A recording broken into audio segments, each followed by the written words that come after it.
और मैं स्पष्ट होता आपको बुरा लगे, लेकिन स्थानीय पुलिस प्रशासन ने पूरी तरीके से इसमें उनका साथ दिया और मिली बंधुओं ने नहीं रोका। हम लोग कह रहे थे कि आप लोग वही रोक दीजिए, ये लोग गेट तोड़ कर अंदर घुसने लगे, जिसमें हमने विरोध किया। बहुत बड़े तरीके से 5 घंटा करने लगे। बिहार की राजधानी पटना से बड़ी खबर सामने आ रही है, जहां कांग्रेस और बीजेपी के नेताओं और कार्यकर्ताओं के बीच जमकर मारपीट हो गई है। दरअसल पीएम मोदी पर अपशब्द का इस्तेमाल किए जाने के विरोध में आज पटना के सड़कों पर बीजेपी ने विरोध मार्च निकाला था। यह विरोध मार्च बिहार कांग्रेस प्रदेश कार्यालय सदाकत आश्रम से होकर जैसे ही गुजरा, बीजेपी और कांग्रेस के नेताओं के बीच झड़प शुरू हो गई। कांग्रेस और बीजेपी के कार्यकर्ताओं ने एक दूसरे पर हमला शुरू कर दिया। बता दें कि बीजेपी नेताओं ने पीएम मोदी को गाली दिए जाने के विरोध में कुर्जी हॉस्पिटल से सदाकत आश्रम तक विरोध मार्च निकाला। इस मार्च में बड़ी संख्या में बीजेपी के नेता मौजूद थे। मंत्री नितिन नवीन और विधायक संजीव चौरसिया के साथ कई अन्य नेता भी शामिल हुए। इस दौरान कांग्रेस और बीजेपी के बीच जमकर मारपीट हुई।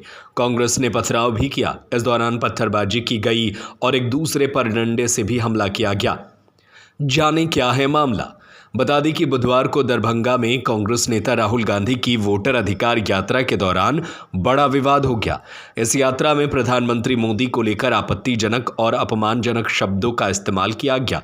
जानकारी के मुताबिक यात्रा में शामिल कुछ नेताओं और कार्यकर्ताओं ने न सिर्फ मोदी विरोधी नारे लगाए, बल्कि अपशब्दों का भी प्रयोग किया। इस घटना का वीडियो सोशल मीडिया पर तेजी से वायरल हो रहा है। अंदर नहीं घुसे, ये लोग गेट तोड़ कर अंदर घुसने लगे, जिसका हमने विरोध किया और विरोध करके ईंटा चलाया। हालांकि यहाँ से वहां तक पूरा ईंटा भर गया और बहुत बड़े डंडे से 5 घंटा करने लगे।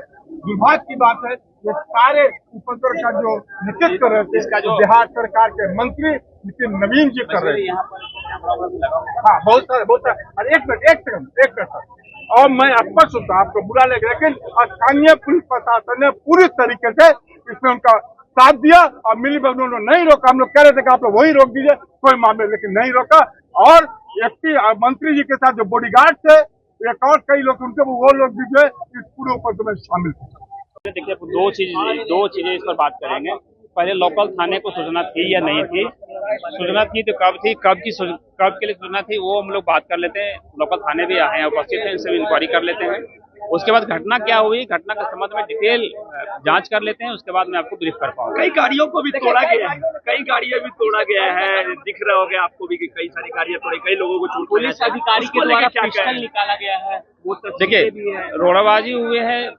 जब कुछ भी घटना घटती है, रोड़ाबाजी हो, ये भगदड़ से माहौल होता है, तो उस क्रम में कुछ घटनाएं हुई है। हम डिटेल इंक्वायरी कर लेते हैं और चूंकि कुछ घटनाएं यदि हुई, कुछ टूटे फूटे हैं, तो उसके संबंध में थाना में आवेदन जरूर आएगा, उसकी इंक्वायरी की जाएगी। क्या इस मामले को लेकर और गिरफ्तारियां भी होगी आगे? पहले आवेदन तो मिल जाए, क्या मामले होते हैं नहीं होते हैं उसके। और 2-3 चीज मैंने आपको स्पष्ट रूप से कह दिया है कि पहले नंबर में यह कि जो डिटेल्स हुई है, चाहे आवेदन कब मिले हैं, पुलिस को कब सूचना मिली थी, घटना की जानकारी जैसे हम लोगों को मिली, हम लोगों ने तुरंत रसद किया है।